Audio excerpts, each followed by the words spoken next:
nama kamiyyuu manni hin barbaachisa jechaadha. Kuni jalqabadha. Dhumni immoo isa viidiyoo irra jiru kana yeroo gabaabaa keessatti mana akkanaa kana bareechatanii ijaarrachuudhaaf maaltu nu barbaachisa? Egaa keessattuu dubaroonni biyya arabaa kuni hawwiin keenya manadha jechaadha. Kallattii kamiin mana ijaarrachuu dandeenya? Kallattii kamiin xumurachuu dandeenya?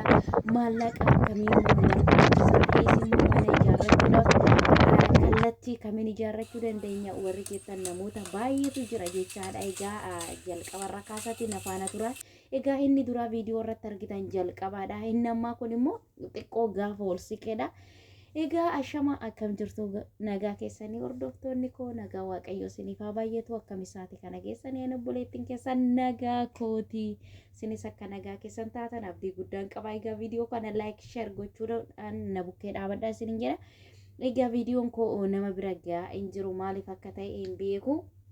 Hundumti keessaniyyuu laayik naaf godhaa isiniin jedha. Viidiyoo kana aga dhumaatti nafaana turaa isiniin jedha obboloota koo. Viidiyoo kanarraa waan baay'ee egaa yaada namoota hedduuti jechaadha. Gaaffii namoota hedduudha. Isimmoo keessattuu shamarran biyya harabaa jiran waan baay'ee asteenye waan baay'ee yaadna jechaadha. Egaa viidiyoo kana yaadan isiniif qoodu kana isimmoo manna kana agamitu xumurame egaa inni viidiyoon durarratti isinii argitanii jalqabadha ture amma immoo ittaansee immoo gaafa boolla keessaa ol ba'uudha jechaadha. Egaa akkamitti ijaarte seenaa jechuun keessan hin ooluu. Egaa gaaffii qabdaniif yaada qabdan koomentii jala naaf kaa'u hin dagatinaa isiniin jira obboloota koo. Egaa nama taatee manni hin barbaachisa jechaadha. Keessattuu hawwiin keenya manadha jechaadha. Shamarran yoo mana ijaarrannee yoo meeshaa itti galfannee yoomuma kana godhannaa warroonni jettan jiraachuu dandeessu jedhee tanaaf viidiyoo kana isiniif hojjedhe. Egaa yeroo gabaabaa keessatti yoo obsa qabaattan egaa waggaa 10 teenye waggaa 5 teenye waggaa 6 teenye kanumaa hin qabne baay'ee isaatu jira jechaadha. Yoo karooran deemne wanta kamiyyuu godhachuu hin dandeenya jechaadha. Waggaa baay'ee teenyee uumaa iyyuu hin godhanne mana tokko ni ijaarrannee akkasitti mootummaan akkas nu jalaa godhee nu jalaa diigee wantoota garaagaraati jechaadha. Yaada namoota baay'ee keessatti egaa mana kanaa akkamitti jammartee akkamitti xumuramee kan jedhu yaadni baay'ee ka'uu danda'a jechaadha. Egaa mana kana akka salphaatti mana bira hin gahan jechaadha. Yoo obsa qabaatanii viidiyoo isa dhumaa isa xumuramee jiru viidiyoo lammataattan gasinii dhiisa. Isin immoo viidiyoo kanarraa waan baay'ee akka hubattan akka jajjabaattan warroonni yaadan illee dhiphachaa jirtanii wantoonni baay'ee jechaan nama waan taateef manni jireenya si barbaachisa. Egaa gaafa biyya ormaa kana deemtu manuma ijaarradhee tana suuqii tokko banadhee jiraadha jenna jechaadha mataadhuma keenya. Garuu haa gaafa biyyaa baanu akkas jennee assaabnaa akki manaa baane fi akki gaafa nuti as geenye garaagarummaa guddaa qaba jechaadha. Yoo waaqayyoon kadhatte bakka yaaddisan immoo hin geessa jechaadha. Egaa immoo waa'een hojjette sanitti immoo akka si milkeessu rabbidha. Rabbi yoo si milkeesse malee waggaa tokkos hojjedhu 5 hojjedhu 6 hojjedhu 7 hojjedhu waggaa 10 meeqas hojjedhu tokkuma jechaadha. Fedha waaqayyoo hin taane ta'e taana garuu immoo fedha waaqayyoo ta'e taanan wantumti hin taane tokko hin jiru. Egaa haala biyya keenya keessa hin beektu jechaadha. Keessattuu nuti amma gara Finfinnee kana filanna jechaadha. Osoo gara Finfinnee eenyu inni carraa baay'ee egaa dubaroonni biyya harabaa yookiin jiraattonni biyya harabaa jechaadha. Finfinneedhaan lafa qabnaa jettu malee mana qabna namni jedhu tokko hin jiru jechaadha. Namni naannoo isaatti yookiin naannoo maatii ofiitti kan dhiyaatee mana ijaaru hin jiru jechaadha. Sa'aatii ammaa kana biyya keenya keessatti gara baadiyyaatti ijaarree maal hojjennaa maal hin jiraannaa yoo magaalaa ta'e illee suuqii tokkollee banannee jiraachuu dandeenya jedhanii baadiyyaarraa namni baqachaa jira jechaadha. Gara magaalaatti immoo amma ijaarramuu hin danda'u jechaadha. Naannoo shaggarsiitii kanatti amma ijaarramaa jiru laftillee wanta baay'ee lafa qabatee jira jechaadha. Egaa hundumti keenyayyuu kana hin beenna. Haa ta'uyyuu malee bakkuma jiraatanitu jireenya osoo isa kaan eenyu isa kaan dhabna jechaadha obboloota koo. Sinis garaa kutannaa akkuma nani garaa kutadhee jammare kanatti jammaradhaati yaada keessan gara tokkotti qindeeffadhaa isiniin jedha. Egaa dubartoonni keessattuu hawwii manaa akka qabdan abdii guddaan qaba. hawwi sun immoo nuuf guutuu didee bakka itti ijaarrannu dhabnee immoo egaa amma lafa qabanitti illee kaartaan akka hin baafamne hin beekna. Ijoolleen biyya ormaa kanatti gubachaa jiran hin jiru jechaadha. Yeroo duraa lafa bitanii jechaadha. Lafti illee kaartaa qabachuu fi didee haga ammaatti rakkachaa kan jiran hedduu isaaniitu jira. Egaa obboloota koo idimee keenya biyya ormaa keessatti fixuu osoo hin taane bakkuma haala mijataatti maallaqa qabnu mana keenya ijaarrachuun nurra jiraata jechaadha. Osoo isa kaane hinnu idimeen keenya illee deema. Waggaa baay'ee gaafa teenye lubbuu keenya illee dabarsuu dandeenya jechaadha.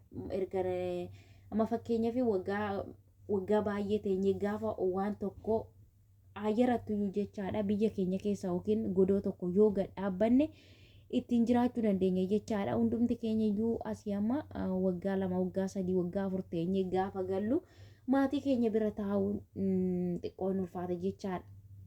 Kophaa keenya barree gaafa maatii bira teenyuun ulfaata. Garuu wanta waggaa kana qixxee hojjettee gaafa galtee ijaan argitu baay'ee si gammachiisa. Isarra immoo darbee waggaa baay'ee hojjettee yoo wanta tokkollee jijjiirama tokkollee iffinne waggaa manaan taa'e wanta jijjiirama tokkollee ofii kootii of jijjiire maatii kollee of hin jijjiirre jennee ofitti har'a jechaadha.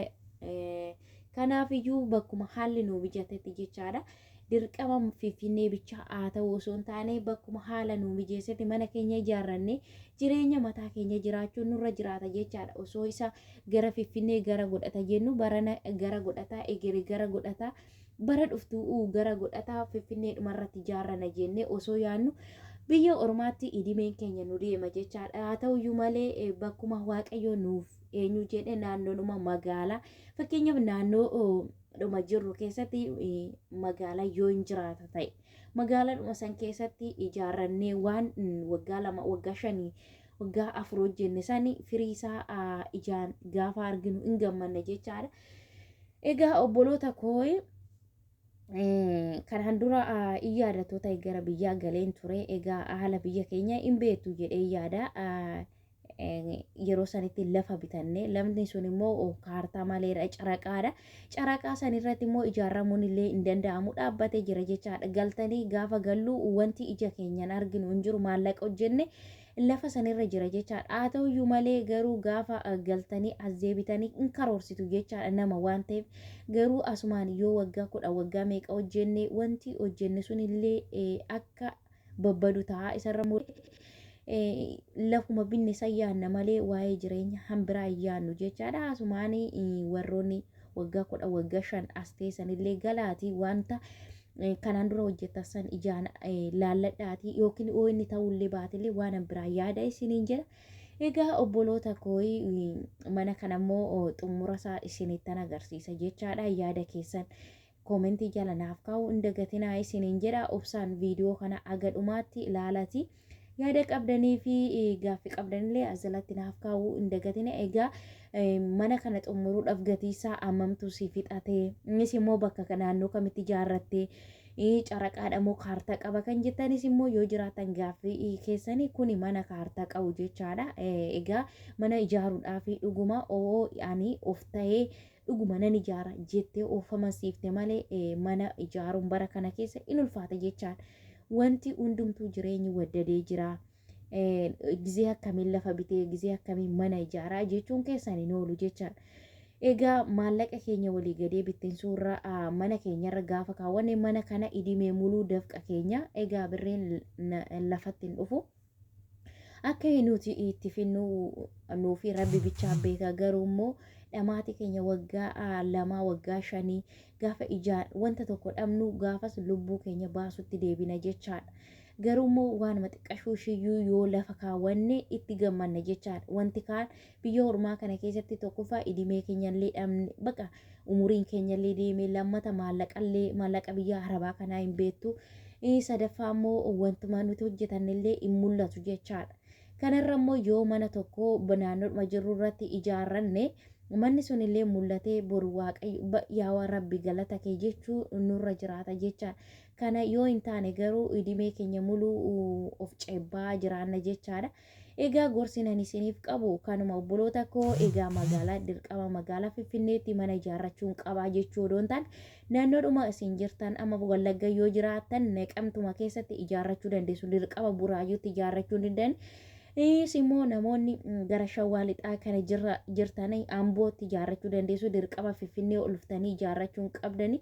Egaa nuti yeroo maraa naannoo Finfinnee filanna jechaadha. Naannoo Finfinnee immoo haala nageenyaa hin beektu nageenyarra immoo darbee lafti kaartaa hin qabne ijaarramaallee akka hin jirremeen hin beektu isarra immoo darbee kaartaan illee akka ba'aa hin jirre hin beeku osoo isa eenyu idimeen keenya asitti nurratti dhume wanti nuti godhanne tokkollee hin jiru jechaadha. Egaa gorsinan isiniif qabu magaalaadhuma itti dhiyaatan egaa magaalaan keessan magaalaa dhabdi jedhee yaadu.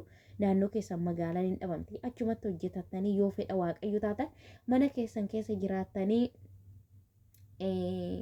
wanta ittiin jiraattan hojjetachuun in ulfaata jedhee yaadu obboloota koo egaa yaada isiniif qabu kanarraa waan baay'ee akka baratan abdii guddaan qaba. Egaas immoo yaada qabdan egaa nama baay'eedha jechaadha waa'ee mana maalitti gallaa mana tokkoon ijaarranne akkasin goone namoonni jettan baay'ee keessantu jira.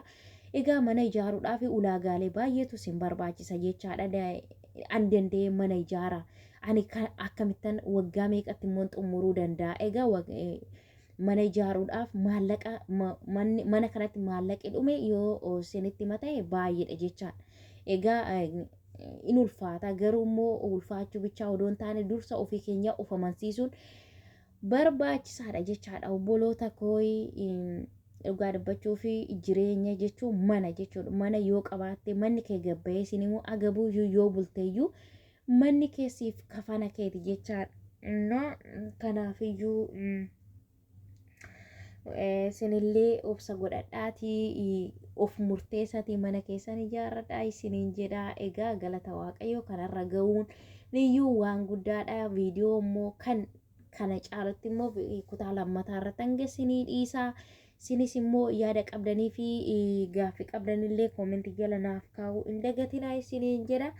Egaa obsa nama barbaachisaa mana ijaaruudhaaf obsa sin barbaachisaa obsa of amansiisuu sin barbaachisaa yoo of amansiiftan ta'e mana keessan dhugaa dubbachuuf in ijaarratu borullee itti gammaddu isiniin jedha obboloota koo. Sinillee jabaadhatii biyya ormaa keessa gubachuu osoo hin taane ofii keessanii murteessitanii biyya keessatti nama dhaabbataa tokko nu ijaari jettanii maallaqa keessan odoo walii gadeen bittisin mana keessan ijaarratanii borullee galtanii achi keessatti illee boqochuu dandeessu.